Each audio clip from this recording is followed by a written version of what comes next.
Mga ka-Republic, nagsisimula ng uminit ang bakbakan sa PBA kahit kapag uumpisa pa lang ng Governor's Cup. Sa debut game ng Ginebra na-eject si Tim Cone. Sa laban ng Talk and Text kontra Titan Ultra, na-thrown out din si Chot Reyes. Sa laban naman ng San Miguel at Converge, nagkagirian sina Alec Stockton at ang SMB import na si George King. Mapaklang pagkatalo ang ipinalasap ng Titan Ultra sa perennial title contender na TNT at mukhang mapakla ito sa panlasa ni Chot Reyes na laging kumukuda ng excellent officiating kapag natatalo ng Ginebra noong Commissioner's Cup Final Series. Samantala, mapaklang pagkatalo rin ang natikman ng Ginebra sa kanilang debut game. Bukas, makakabawi kaya sila laban sa umaaribang Blackwater Bossing.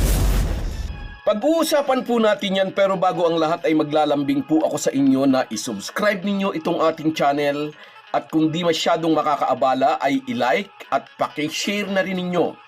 Malaking bagay po yan sa aming mga vlogger. Maraming salamat. Mga ka-Republic, maaga pa'y mainit na agad ang mga bakbakan sa Governor's Cup. Sa debut game ng Ginebra ay na-eject si Tim Cone at si Chot Reyes na-thrown out din sa laban naman ng Talk and Text at Titan Ultra. Ang init ng ulo ay hindi lang sa mga coach kundi sa mga player din. Nagkagirian sina Alec Stockton ng Converge at SMB import George King sa kanilang sagupaan kagabi. Nagsimula ang girian ng bigyan ni Stockton ng hard foul ang bagong salta sa SMB na si Paulo Hernandez. Hindi nagustuhan ni George King ang hard foul sa kanyang kakampi kaya kinumprontan nito si Stockton. Pero imbis na umatras, palaban ang FEU product. Nakapagpalitan siya ng trash talk sa dating Blackwater import na ngayon ay naglalaro na bilang import ng SMB. Obvious na gusto ni Stockton na mawala ang focus ng SMB import sa laro. Naawat ng mga referee at ng mga kakamping malamigang ulo ang dalawa. Nakuha ng SMB ang panalo matapos magbuhos ng 41 points si George King na dinagdagan ni CJ Perez ng 31 markers. SMB 128, Converge 122.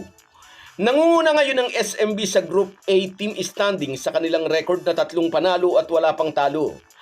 Nakita raw nila ang tamang import ngayong conference matapos silang magpalit-palit ng import sa nakaraang Commissioner's Cup na naging dahilan para maaga silang mapatalsik ng talunin sila ng rain or shine sa quarterfinals. Para sa isang powerhouse team, masakit na sa quarterfinals pa lang ay pinadapa na agad sila ng kalaban. But right after ng pagkatalong iyon, malumanay pero may babala ang salitang binitiwan ng 9-time MVP na si Junmar Fajardo. Sabi niya, babawi kami sa Governor's Cup. Kami naman ang magcha-champion. At ngayon nga mukhang hindi lang basta drawing ang sinabi ng The Kraken. 3 sunod-sunod na panalo ang tinuhog ng SMB. Nakahanap sila ng perpektong import na tutulungan silang makabawi mula sa mapaklang kampanya sa nakaraang conference. Pag-usapan din natin ang isa pang laro kagabi. Alam nating naghahangad ng bumawi sa Governor's Cup ang Talk and Text matapos padapain ang Ginebra sa finals ng Commissioner's Cup.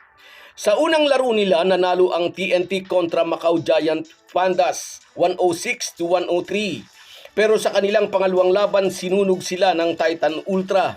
Sabi nga ng mismong mga fans ng TNT, Titan Ultra lang tinambakan kayo?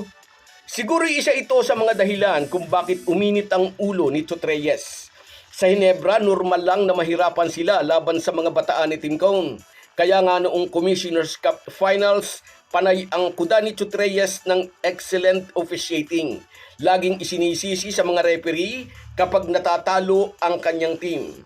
Kaya ang tanong ngayon ng mga ka-Republic, excellent officiating pa rin ba, Coach Chot? Na-thrown out si Chot Reyes sa laro nilang iyon kagabi. Na-eject din si Tim Cone ng Ginebra sa debut game nila kontra Phoenix. Bagamat obvious na hindi sang-ayon si CTC sa maraming tawag ng referee, hindi naman siya kumuda sa media ng excellent officiating tulad ng pagkuda ni Chot Reyes noong Commissioner's Cup Finals. Bukas July 24 sa pagharap ng Ginebra sa umaaribang kupunan ng Blackwater, hindi ang excellent officiating ng mga referee ang aasahan ni Tim Cone. Ang susubukan niyang gawin ay palutangin ang husay at determinasyon ng Ginebra locals na nagbigay sa kanila ng korona sa nakaraang Commissioner's Cup. Base sa ipinamalas ni Riley Grigsby sa kanilang debut game, wala sa import ang problema ng Hinebra. Ang mga locals ang may problema at ito ang dapat nilang maplantsa kontra sa palabang kupunan ng Blackwater. So guys, yan lang muna. Hanggang sa muli. Kahit gaano po tayo kabisi, ay huwag po nating kalimutan ang ating buhay espiritual. Lagi po tayong magpasalamat sa bawat araw na dagdag sa ating buhay. Malaki po ang maitutulong ng pananalangin araw-araw. Isang paalala po mula sa inyong Halo Halo Sports Republic.